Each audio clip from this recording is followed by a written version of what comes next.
UK's Foreign Secretary David Lammy has arrived in New Delhi, making his first trip to India. His visit will focus on reinforcing UK's commitment to securing a free trade agreement with the country. बरतानिया के जो foreign secretary हैं David लैमे, वो जैसे ही उन्होंने हल्फ उठाया है और वो भारत पहुंच गए हैं, 2 दिन के दौरे पे आ रहे हैं।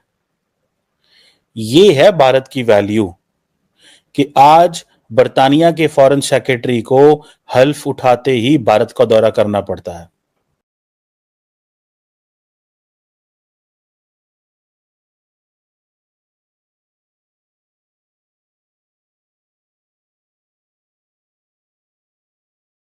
हम 75 साल से यही सिचुएशन में हैं, तो क्या हम इसी तरह रहेंगे? क्या वजह है कि इसी खित्ते में रहते हुए अफगानिस्तान के इतने दुश्मन नहीं हैं, लेकिन पाकिस्तान के अपने तमाम हमसाया ममालिक के साथ आप ताल्लुकात देख लें, सिवाय चाइना के ईरान के साथ भी हमारे कोई बहुत आइडियल ताल्लुकात नहीं होते। अफगानिस्तान के साथ भी इसी तरह के मामलात हैं। इंडिया से तो खैर हमारी एक रिवायती दुश्मनी है, तो वो सब भी। तो हमें भी ये सोचना है कि हमने किस तरह आगे चलना है। जैसे ही पता चलता है कि भारत के अंदर एक नई सरकार आ गई है, तो वो भागे भागे इंडिया पहुंच जाते हैं। भारत और बरतानिया इस तरह के ताल्लुकात रख रहे हैं, जबकि पाकिस्तान में नई हुकूमत आई, किसी बरतानवी ओहदेदार ने फोन तो दूर की बात, जो मुझे याद पड़ता है, उल्टा पाकिस्तान की डेमोक्रेसी के ऊपर क्वेश्चन मार्क लगा दिए, इलेक्शंस पे क्वेश्चन मार्क लगा दिए पिछले फॉरेन सेक्रेटरी ने। इस फ्री ट्रेड करते हमें क्यों नहीं इस तरीके से फायदा देते जितना रिलेशन उनके बेहतर है इंडिया के साथ?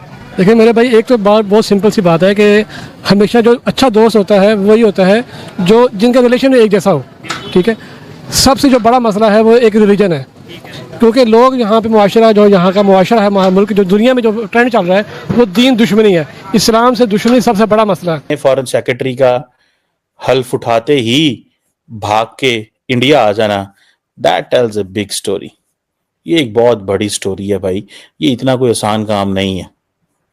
ठीक है ना जनाब, ये कोई इतनी छोटी चीज नहीं है।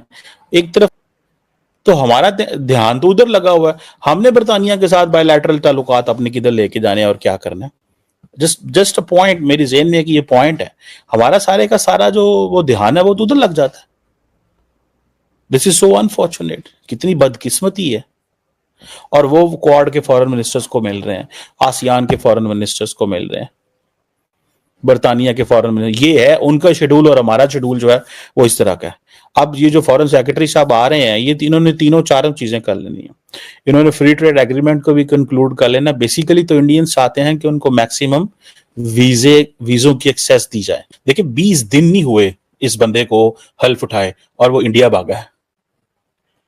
लेस देन अ मंथ, 1 महीने के अंदर अंदर इंडिया यूके जो फ्री ट्रेड एग्रीमेंट है वो इतना ज्यादा इंपॉर्टेंट है कि 20 दिन के अंदर, 1 महीने के अंदर अंदर। और इसका मतलब ये भी है कि उनके फॉरेन ऑफिस ने पूरा काम करके रखा हुआ है, पूरा काम करके रखा हुआ है और उन्होंने उसका फायदा उठाना है। ठीक है, मेरा ख्याल है कि ये लैमे का सेकंड दौरा है।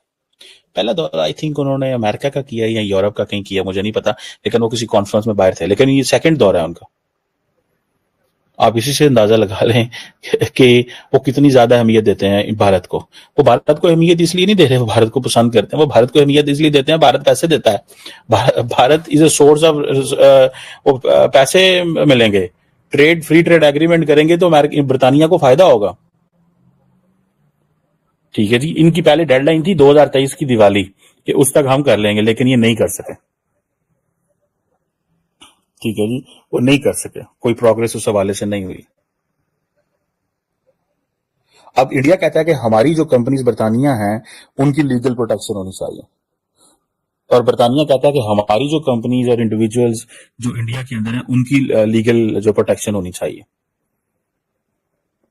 सो ये जो जिसे वो कहते हैं ना, बरतानिया की जारी बात है, वहां पे लेबर स्टैंडर्ड्स और हैं, इंडिया के लेबर स्टैंडर्ड्स और हैं। ठीक है जी, सो बहुत सारे ऐसे मामलात जो लीगल मामलात आ जाते हैं बाद में।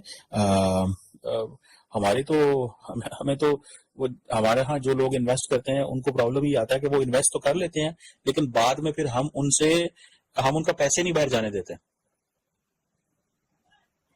हम उनके पैसे नहीं बाहर जाने देते। अब इंडिया जो है वो ऑस्ट्रेलिया हो, यूएई हो, यूरोपियन जो फ्री ट्रेड एसोसिएशन हो, ठीक है जी, उनके साथ ऑलरेडी जो फ्री ट्रेड एग्रीमेंट्स है वो कर चुका हुआ है।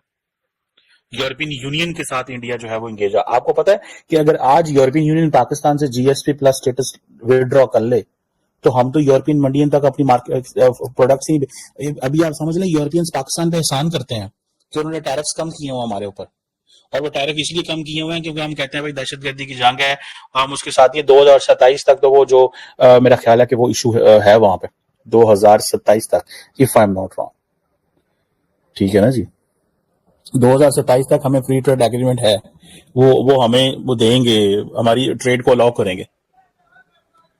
सो ये चीजें जो है that tells us A proper story के आज अगर कल को अगर इंडिया और यूरोपियन यूनियन का फ्री ट्रेड एग्रीमेंट हो जाता है तो अब आप इमेजिन करें कि इंडियन प्रोडक्ट, देखिए इंडियन जो बिजनेसमैन है ना उसने अपनी एक्सेस यूरोप के अंदर, ऑस्ट्रेलिया के अंदर, अरब वर्ल्ड के अंदर, आसियान के अंदर उन्होंने कंपीट किया है। मैंने एक दफा एक पाकिस्तानी से पूछा, ट्रस्ट मी, मैंने उससे पूछा, मैंने कहा यार ये मतलब हमारे इतने ये अच्छे ताल्लुकात हैं तो ये क्यों नहीं हमें वो करते, हमारे साथ फ्री ट्रेड एग्रीमेंट हम क्यों नहीं ये साउथ ईस्ट एशिया के ममालिक से करते हो? कहता भाईजान आप उनसे एंगेज ही नहीं कर सकते, आपको उनसे कंपीट करना पड़ेगा, आपको उनसे कंपीट करना पड़ेगा। हमारा जो बिजनेसमैन है वो कंपीट ही नहीं कर सकता उनसे, और उसको कंपीट करने के लिए उसके लिए मसाइल है। अगर वो कंपीट करेगा तो वो उसको वो जैसे कहते हैं ना, घर में तो महंगी बिजली है, घर में तो जो है वो महंगा है सारा कुछ, ठीक है ना जी, घर में तो सारा कुछ महंगा है, घर में तो महंगी बिजली है, घर में तो हालात खराब है कि हम उस तरह की प्रोडक्ट्स नहीं बना सकते, ठीक है जी, घर में तो हम नहीं कर सकते ना जी ये सारा कुछ। लेकिन आप देखें कि उधर इंडिया को ये आजादी है कि वो जो प्रोडक्ट बनाता है, जो मैन्युफैक्चर करता है, जो प्रोडक्ट बनाता है मैन्युफैक्चर करता है, उसको दुनिया के साथ कंपीट करता है वो। अब उन्होंने चाइनीज, आपको पता है ये जो इंडिया का इकोनॉमिक सर्वे आया है, उन्होंने चाइनीज जो कंपनीज हैं और चाइनीज बिजनेसेस हैं उनके ऊपर भी जो है वो टैरिफ बढ़ा दिए, इंडियंस ने टैरिफ बढ़ाया है। कई लोग बड़े परेशान हैं इंडिया के अंदर कि ये क्या होने वाला है। इस फ्री ट्रेड करते हमें क्यों इस तरीके से फायदा देते जितना रिलेशन उनके बेहतर है इंडिया के साथ? देखिए मेरे भाई, एक तो बात बहुत सिंपल सी बात है कि हमेशा जो अच्छा दोस्त होता है वही होता है जो जिनका रिलेशन एक जैसा हो, ठीक है। सबसे जो बड़ा मसला है वो एक रिलीजन है, क्योंकि लोग यहाँ पे मुआशरा, जो यहाँ का मुआशरा है, मुल्क जो दुनिया में जो ट्रेंड चल रहा है वो दीन दुश्मनी है, इस्लाम से दुश्मनी सबसे बड़ा मसला है। आपको लगता है इस्लाम से दुश्मनी की वजह से दूसरे कंट्रीज हमारे साथ ट्रेड नहीं? एक बड़ी वजह ये है, क्यों? क्योंकि कुरान पाक में अल्लाह ताला ने फरमा दिया कि भाई तुम्हारा दुश्मन जो है, जो कुफार, वो तुम्हारे दोस्त नहीं हो सकते, तो नहीं हो सकते। अच्छा, अगर हमारे दोस्त नहीं हो सकते तो फिर हम उनसे एक तरफ हम जो उनसे हैं वो IMF के पास जाते हैं, वो भी तो देखा जाए तो नॉन मुस्लिम है ना, तो अगर हम उनके पास जाते हैं तो दूसरे कंट्रीज के पास क्यों नहीं जा सकते? या दूसरे कंट्रीज हमारे साथ, हम रशिया, चाइना की हम बात करते हैं, चले आपने बोला नॉन मुस्लिम दोस्त नहीं हो सकते, हम तो कहते हैं हमारा पाकिस्तान का अगर पूरी दुनिया में कोई अच्छा कंट्री दोस्त है तो वो चाइना है, तो वो नॉन मुस्लिम। ऐसा भी बात आपकी ये भी ठीक है, लेकिन इसमें एक मसला ये देखें कि एक जो काफिर है ना जी, हर काफिर एक ऐसा नहीं है, लोग मेन टू मेन देरी जरूर कर रहा है, लेकिन असल प्रॉब्लम जो है वो बेस लाइन यही है।